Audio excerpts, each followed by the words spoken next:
Existem muitos medicamentos que são extremamente caros no mundo, mas hoje eu vou falar para vocês do medicamento mais caro do mundo. Obviamente, isso pode mudar conforme o tempo passa, dependendo da data com que você vai ver esse vídeo, isso pode ter sido ultrapassado. Mas na data que ele está sendo produzido, hoje esse medicamento é o medicamento mais caro do mundo e ele é dose única. Claramente eu não estou aqui para falar dos grandes benefícios que esse medicamento pode trazer, eu vou comentar rapidinho, mas aqui a ideia central é mais uma crítica, é uma opinião da minha pessoa frente às circunstâncias de precificação dos medicamentos e claramente essa opinião ela é passível de múltiplas críticas e a gente pode ir aperfeiçoando essa circunstância conforme a gente vai discutindo.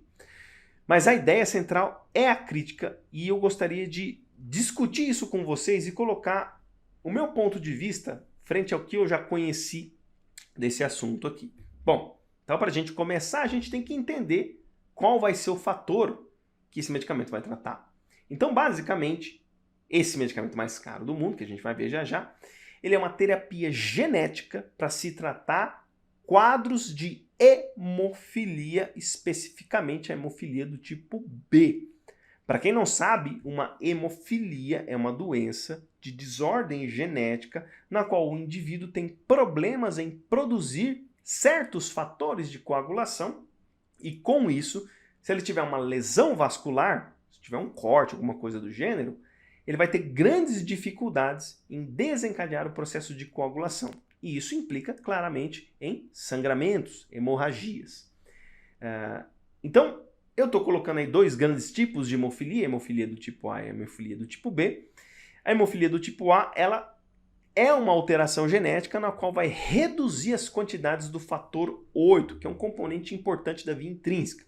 Da mesma forma, a hemofilia do tipo B vai reduzir também o fator do tipo 9. Então, existem alterações genéticas na qual esses indivíduos, nesta alteração, não são capazes de produzir quantidades apreciáveis desses fatores e isso vai desencadear um processo de sangramento se houver lesão. Dentre os tratamentos preconizados, tanto para a hemofilia A quanto para a hemofilia B, normalmente se incutem as injeções dos fatores de coagulação, só que em estado liofilizado, você ressuspende ele e injeta no indivíduo para manter os níveis desses fatores relativamente elevados, para se caso haja uma lesão vascular, o indivíduo consiga desempenhar essa resposta de coagulação de maneira adequada. Tá? Por ser uma desordem de caráter genético, o tratamento de fato desta doença deveria considerar uma modificação genética. E, basicamente, este medicamento faz isso, pelo menos é a ideia, é que ele faça esta condição. O Engenix, um medicamento produzido pela CSL Behring, né? O nome desse medicamento é Etranacogene, nome feio da porra, Etranacogene Dezaparvovec, DRLB, Etranacogene Dezaparvovec. Pois é, esse medicamento, ele é um medicamento que vai fazer uma terapia genética, né? Você vai fazer uma infusão de dose única desse medicamento, né? E aí, a ideia central aqui, após uma única infusão, o indivíduo passe a produzir a proteína do fator 9 e ela tem a resposta adequada, certo?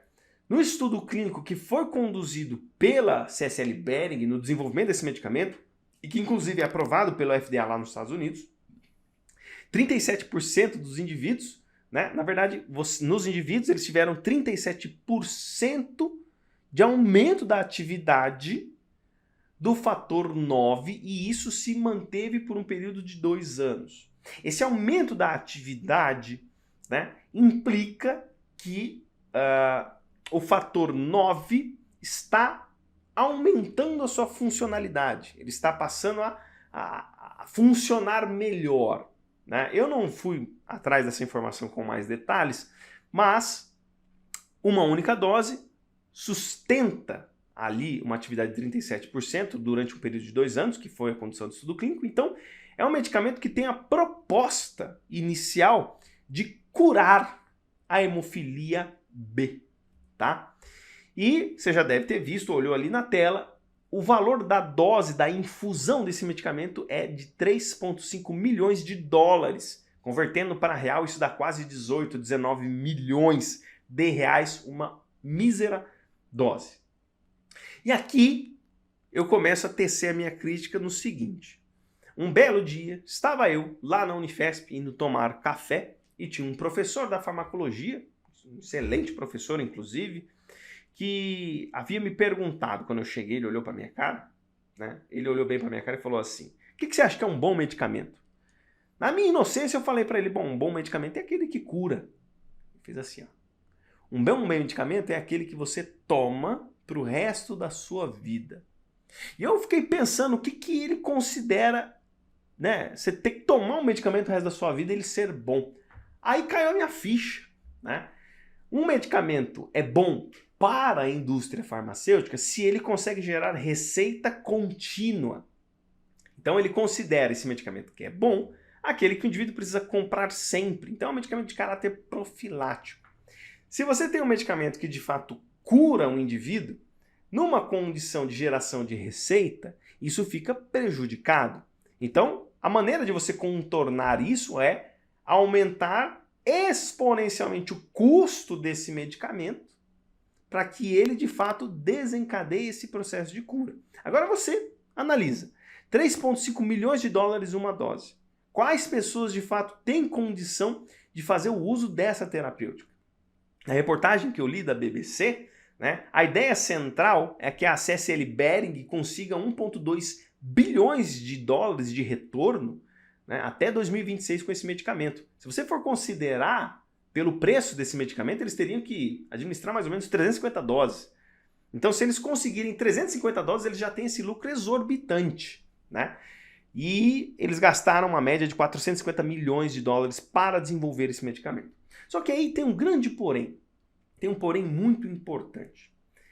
Muito dificilmente, se você for fazer um levantamento de custo de pesquisa e desenvolvimento, uma empresa vai colocar uma quantidade exorbitante de dinheiro do próprio bolso. Ela não faz isso. A maior parte da condição financeira que você vai ter para subsidiar a produção de um medicamento, seja ele qual for, vem em muitas ocasiões e na sua quantidade maciça de dinheiro de Estado, de governo. Então, o governo tem projetos para que essas indústrias captem esse dinheiro e desenvolvam um medicamento, tá? A partir de subsídio e financiamento público. Só que o grande porém, e que existe uma crítica grande em relação a isso, é que, por mais que eles captem esse financiamento público, o retorno financeiro que é dado para a sociedade ele é muito baixo. Esse retorno financeiro, na verdade, ele vai para o bolso de quem detém as ações da empresa. Então, essa questão de precificação é uma coisa muito complicada, porque se você for analisar, você sempre vai encontrar, por baixo dos panos e que de modo que ninguém quer saber, um financiamento público. Aqui no Brasil, por exemplo, o desenvolvimento de pesquisa ele é praticamente todo financiado por dinheiro público.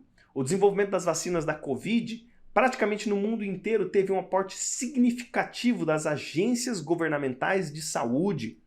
Os Estados Unidos, por exemplo, fez uma compra antecipada de $1 bilhão da vacina da Pfizer e injetou mais lá uns 300 milhões de dólares para o desenvolvimento da vacina. Eu vou colocar as referências aqui no descritivo para você ir caçar.